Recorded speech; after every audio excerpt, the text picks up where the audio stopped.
de la langue reçoit 101 langues de porc marinées. Une dizaine de membres des Jeunes patriotes du Québec se sont rendus au bureau de la ministre ce matin pour lui remettre ces langues. François Gendron est porte-parole des Jeunes patriotes du Québec. Monsieur Gendron, bonjour. C'est beau. C'est beau, c'est un bon coup, mais pourquoi vous voulez manifester devant les bureaux de madame dimanche? Et nous, présentement, ce qu'on réclame, là, c'est depuis le début, là, avec l'enquête du Journal de Montréal, madame la ministre nous cite une étude, donc, pour justifier le fait de jouer à l'autruche, tout simplement, justifier une étude dont on ne connaît absolument rien, une étude qui n'est pas rendue publique et une étude dont on ne peut pas obtenir copie. Nul doute que cette dame est une grande naïve ou une laxiste de première classe. D'ailleurs, en matière de culture, ça n'a pas foncé très fort jusqu'à maintenant. Le gouvernement Charest n'a pas l'intention de durcir la loi 101 sur la langue française. La ministre de la Culture, des Communications et de la Condition féminine, Christine Saint-Pierre, rejette ainsi la demande de Pauline Marois qui veut qu'on resserre les critères de francisation dans les entreprises de petite taille. La ministre Saint-Pierre affirme faire confiance à l'Office québécois de la langue française pour la faire respecter en citant une enquête réalisée l'an dernier. Dans 90% des 2500 entreprises visitées dans le centre-ville de Montréal, 90% des cas, la langue de service a été en français. De l'étude fantôme, l'étude secrète de l'Office québécois de la langue française, hein? La première fois qu'on en a parlé, puis qu'on dénonçait le manque de transparence de l'Office québécois de la langue française dans ce dossier-là, c'était en mars 2007. Et puis, on en avait profité à l'époque pour faire un portrait de l'Office. Parce qu'il y a des beaux salopards qui siègent sur cette affaire-là. Hein. Là, on vient de voir apparaître dans les articles le nom de France Boucher, qui est la fille d'André Boucher. Hein. Une libérale perdue, une fédéraliste notoire.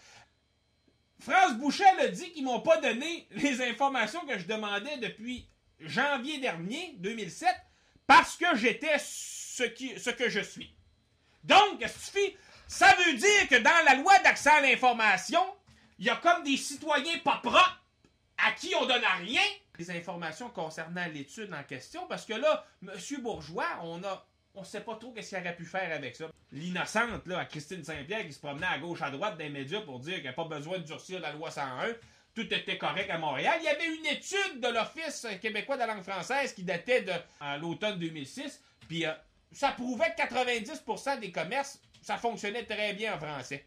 L'étude en question, là, ça a été fait à l'automne 2006. Mais en vrai, c'était pas une étude, c'était une campagne de promotion. OK? Ils ont été distribués des dépliants dans les commerces à Montréal. Après ça, janvier 2007, Lynn Beauchamp, qui était ministre de la Culture à l'époque, elle a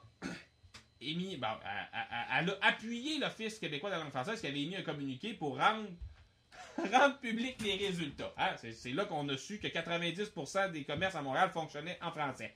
Et là, Lynn Beauchamp, elle se vantait de ça. Mon Dieu que c'était le fun. Hein? On n'aura plus besoin de rien faire dans le dossier linguistique. Tout est réglé. C'était ça l'essentiel du message. Or, mon cher ami, aujourd'hui, j'ai appris d'autres choses. Vas-y fort.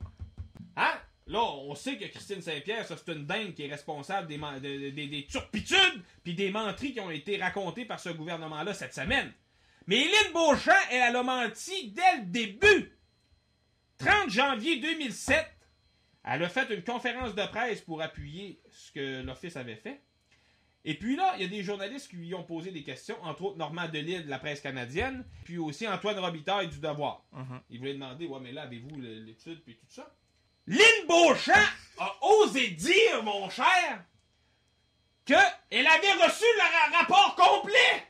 Mais il n'a jamais existé de rapport complet. Avant-hier, l'Office nous a écrit 1 page et demie, puis c'est tout ce qu'il y a d'écrit dans cette affaire-là. Donc, Lynn Beauchamp, dès janvier 2007, comptait des menteries, elle mentait gros comme le bras. Premier mensonge. On avait appelé avant Gérald Paquette, responsable des communications, il avait demandé, oui, nous, on veut avoir une copie de l'étude, là, on veut avoir une copie de ça. Fait que là, il nous dit non, puis il est pas capable de répondre à nos questions quand il pose des questions, puis tout ça. C'était quand même un peu bizarre.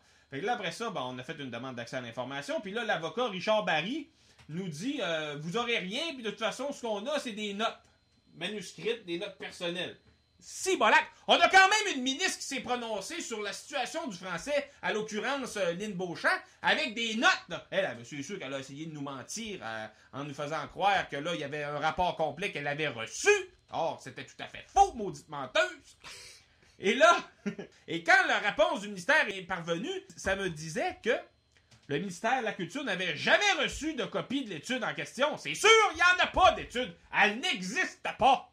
Or, cette semaine, quelle ne fut point ma surprise de voir que suite au reportage effectué par le Journal de Montréal, et en plus, on avait les données du dernier recensement canadien qui nous disait que les francophones de langue maternelle à Montréal sont minoritaires. Là. Ils sont minoritaires. Là. C'est grave. Là. On est en train de perdre la métropole, là, mes chers amis. Fait que là, on savait qu'il y avait quand même un grave problème à Montréal. Mais là, quelle ne fut pas mon indignation quand j'ai vu la ministre Christine Saint-Pierre, la ministre de la Culture et des Communications, se faire aller à la trappe dans à peu près toutes les tribunes médiatiques au Québec pour nous dire que pas besoin de durcir la loi 101, mes chers amis. Selon l'étude de l'Office de la langue française, 90% des commerces fonctionnent en français. Je peux-tu te dire en affaire que j'ai pété les plombs, mais pas rien qu'à peu près. Puis là, il faut faire absolument quelque chose. Là. Ils sont en train de mentir à la population, de tromper les gens. Cette étude-là, on est incapable de mettre la main là-dessus. C'est un scandale sans nom. Mais là, je savais pas à l'époque que l'étude n'existait même pas! Parce que là, j'ai arrêté. Là, je pense que je faisais un infarctus drette là. Fait que là, bon, on a multiplié les démarches pour essayer de passer le message. C'est hyper compliqué. Fait que là, moi, j'ai envoyé un courriel à un journaliste, un autre courriel à un autre, j'y donnais... Tu sais, mon courrier des lecteurs, là, je l'ai envoyé à tous les quotidiens et à tous les hebdomadaires du Québec. Puis il y a le Devoir qui l'a passé. Il y a le Devoir qui l'a publié. Je racontais l'histoire qu'une ministre se promenait partout dans les médias pour dire que... tout va bien avec le français à Montréal à partir d'une étude qui n'est pas accessible au public, qui est dissimulée au public, qui dénote un manque de transparence flagrant et qui est une violation des principes à la base même de la démocratie. Il me semble que c'était toute une information que je donnais. Là. Ah, ben, en tout cas, dans mon sens, oui. Hein. Fait que là, le Devoir met ma mine. Ça c'était une mine. Elle n'est pas anti-personnelle, mais elle est anti-libérale. Puis là, ben là, ça a décollé. Là, l'équipe du Québécois, là, ça fait 1 an qu'on gosse. On a écrit des articles, on a parlé avec du monde. Maintenant, il faut se demander qu'est-ce qui va arriver. Parce que là, disons que la ministre Saint-Pierre, bon, elle doit être dans ses petits souliers en mot-à-dit parce qu'elle a eu l'air d'une belle folle. Mais, une autre parenthèse. Ouais, vas-y fort. C'est assez incroyable, je veux dire, venant d'une femme qui était journaliste, de faire la pauvre tarte de même puis de répéter un message qui n'a pas de fondement. Mais mon cher Fred, les journalistes ne vérifient rien. Ouais, D'où c'est que tu te sors avec tes skis? Elle a juste appliqué ce qu'elle faisait auparavant, la chère ministre. Ouais, j'avoue. Tu sais, imagines-tu que à l'époque, ça avait sorti tel quel dans les médias. Le français va bien à Montréal. Et cette semaine, encore une fois, le gouvernement a justifié une orientation très importante dans le dossier linguistique, nous disant on ne fait rien parce que ça va bien, à partir d'une étude, comme on sait maintenant qu'il n'existe pas, mais les journalistes n'ont rien vérifié. Pendant une semaine, ça spinait partout, puis moi je rageais, j'étais en train d'arracher les murs ici, là, je voulais...